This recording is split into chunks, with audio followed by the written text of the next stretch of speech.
მოკლედ დღეს გადავწყვიტე ჩემი შვილის ოთახის გარდასახვა. 9 წლის წინ მამაჩემმა მისი ხელით დაუმზადა ჩემ შვილს ესეთი ორსართულიანი საწოლი, თუმცა ქვედა სართულზე გადავწყვიტეთ, რომ საწოლი არ გაგვეკეთებინა და სათამაშოების კუთხე ყოფილიყო.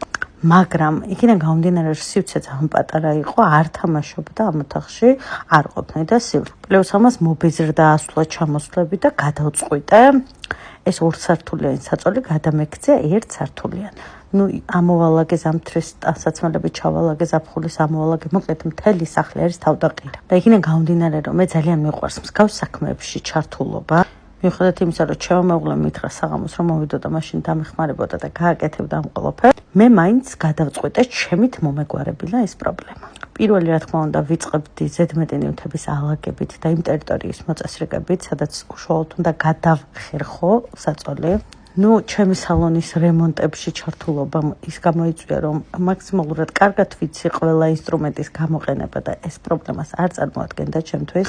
გავზომე, გადავზომე, გავხაზე, რომ ზუსტად სწორი ყოფილიყო. რეალურად არ არის მარტივი ამბავი, ესე ვთქვათ, ლობზიკის გამოყენება, მაგრამ პირველად უნდა ვცადო. ძალიან დიდი იმედი მაქვს, რომ მთლიანი საწოლის გადაგდება არ მომიწევს. ავზომე, ძალიან დაბალიც არ მიდოდა და დავიწყე გადახერხვა. სხვათა შორის ძალიან შრომატევადი საქმეა. ერთი ის რომ კარგად უნდა გეჭიროს ლობზიკი, რომ არ გაგექცეს, პლუს ამას ეს ლობზიკი ძალიან მძიმეა და როგორღაც მოვახერხე და გადავხერხე. გადახერხვის შემდეგ გადავწყვიტე ის მეორე ნაწილი გამეტანა, მაგრამ სივრცის არ ქონის გამო ძალიან გამიჭერდა კადრებში ნახავთ ალბათ, მაგრამ არც ეს წარმოადგენს ქალებისთვის პრობლემას. ქვედა ნაწილი რომელიც არ გჭირდება გავიტანე და დავიწყე შესწორება, იმიტომ რომ მივხვდი ცოტა სხვადასხვა ზომებში მქონდა გადახერხილი საწოლი. ამან არ შემაშინა რა თქმა უნდა და ხელახლა დავიწყე საწოლის გასწორება. ძალიან რთული იყო, იმიტომ რომ პატარა ნაწილების გადახერხვა მიწერდა და ეს ხერხის კერდა ხის ნაწილაკების ჰაერში, ტრიელები და სახეში ტანზე ყველგან იყო.